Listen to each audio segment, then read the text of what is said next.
അഭിഷക്തന്മാരോട് ദൈവം സംസാരിക്കുന്ന ചില ടൈമുകളുണ്ട്. ഹല്ലേലൂയ. എത്ര പേർ കർത്താവുമായിട്ട് ആമേൻ ഹല്ലേലൂയ എത്ര പേർ കണക്ട് ചെയ്തിട്ടുണ്ട്? ഹല്ലേലൂയ. നിങ്ങളങ്ങനെ പ്രാർത്ഥിക്കണം, കർത്താവ് എനിക്ക് കർത്താവുമായിട്ട് സംസാരിക്കണം. ഇടയ്ക്ക് നിൽക്കുന്ന ആളോടല്ല, അല്ലെങ്കിൽ നമ്മുടെ ഹല്ലേലൂയ നമുക്ക് വേണ്ടി പ്രാർത്ഥിക്കുവാൻ ഒരാളോട് റിക്വസ്റ്റ് ചെയ്യുന്നതിലപ്പുറമായി വേണ്ടെന്നല്ല ഞാൻ പറഞ്ഞു. അതിനപ്പുറമായി കർത്താവുമായി ഡയറക്റ്റ് ആയിട്ടൊന്ന് സംസാരിക്കാൻ പറ്റുമോ? പ്രതികൂലം വരുമ്പോൾ, പ്രതിസന്ധി വരുമ്പോൾ, കഷ്ടത വരുമ്പോൾ, രോഗങ്ങൾ വരുമ്പോൾ, മുന്നോട്ട് പോകാൻ കഴിയാത്ത സാഹചര്യങ്ങൾ വരുമ്പോൾ ഹല്ലേലൂയ നിനക്കൊരു പ്രാർത്ഥനാ മുറിയുണ്ടെങ്കിൽ കോരശ് കേട്ടതുപോലെ ഒരു ദൈവ ശബ്ദം നിന്റെ കാതുകളിൽ മുഴങ്ങുമെന്ന് ഞാൻ പറഞ്ഞാൽ ആത്മാവിൽ അതിനെ റിസീവ് ചെയ്യാൻ പറ്റുന്ന ദൈവജനം കരമടിച്ച് കർത്താവിനെ സ്തുതിച്ചാട്ടെ. എൻ്റെ ഇടയൻ. ആമേൻ. ഈ നിങ്ങളെ പറ്റി ഇങ്ങനെ യഹോവയെന്ന് ഇൻട്രൊഡ്യൂസ് ചെയ്യാൻ നിങ്ങൾ എത്ര പേർ ആഗ്രഹിക്കുന്നുണ്ട്? കോരശന്റെ ഇടയൻ, ഹല്ലേലൂയ, കോരശന്റെ അഭിഷക്തൻ.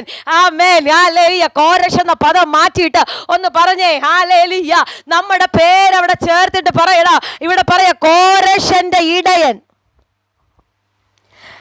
അടുത്ത പദം, അവൻ എൻ്റെ ഹിതമൊക്കെയും നിവർത്തിക്കും. Amen hallelujah. അപ്പൊ ദൈവം നിന്നെ പറ്റി ആഗ്രഹിക്കുന്നത് എന്താണെന്ന് അറിയാമോ? ദൈവിക ഹിതം നിന്നിൽ കൂടെ നിവർത്തിച്ചെടുക്കുവാൻ.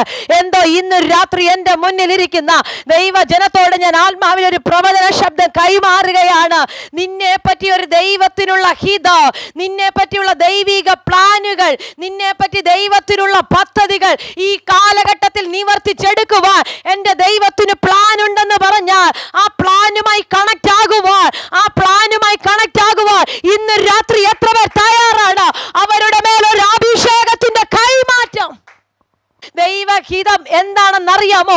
എവിടൊക്കെയോ ഇടിഞ്ഞു കിടക്കുന്ന ചിലതിനെ, എവിടൊക്കെയോ ഉടഞ്ഞു പോയത്, എവിടൊക്കെയോ പൊട്ടിപ്പോയത്, ആരൊക്കെയോ കേറി ഹല്ലേലൂയ ഇടിച്ച് കളഞ്ഞത് ഈ തലമുറയിൽ നീ പണിയുമെന്ന്, അഭിഷക്തനായ നീ പണിയുമെന്ന്, പ്രാർത്ഥിക്കുന്ന നീ പണിയുമെന്ന്, ആരാധിക്കുന്ന നീ പണിയുമെന്ന്.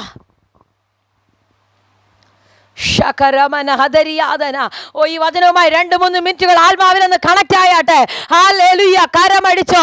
ഹല്ലേലൂയ. പ്രാർത്ഥനയുടെ അന്യഭാഷയിൽ ഹല്ലേലൂയ ചില പണികൾ ആരംഭിക്കുക. ഇടിഞ്ഞു കിടക്കുന്നതിന്റെ കൂടാരത്തിനകത്തെ ചില കല്ലുകളെ, ഇടിഞ്ഞു കിടക്കുന്നതിന്റെ വ്യക്തിപരമായ ചില മേഖലകളെ, ഇടിഞ്ഞു കിടക്കുന്നതിന്റെ ഫാമിലി ലൈഫിനെ പണിയുവാൻ, ദൈവഹിതപ്രകാരം പണിതെടുക്കുവാൻ. പലരും എങ്ങനെയെങ്കിലും പണിയും. പക്ഷെ നിന്നെ പറ്റി ആഗ്രഹിക്കുന്നത് എങ്ങനെയെങ്കിലും പണിയാനല്ല, ദൈവത്തിന്റെ തിരുഹൃദയത്തിന് ഇഷ്ടത്തിനനുസരിച്ച്, ദൈവിക ഹിതത്തിനനുസരിച്ച് എങ്ങനെയെങ്കിലും പണിതാൽ കാറ്റ് വന്നാൽ താഴെ പോകൂ, മണൽ ഹല്ലേലൂയ തിരമാലയടിച്ചാൽ താഴെ പോകൂ. പക്ഷെ ദൈവഹിതത്തിനനുസരിച്ച് അടിസ്ഥാനമിട്ടാൽ, ആ ദൈവഹിതത്തിനനുസരിച്ച് ചില പണികൾ നീ ആരംഭിച്ചാൽ,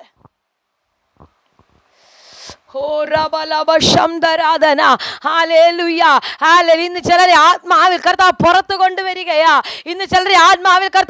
കൊണ്ടുവരികയാ. നീ ചിലത് പണിയാൻ തുടങ്ങുക.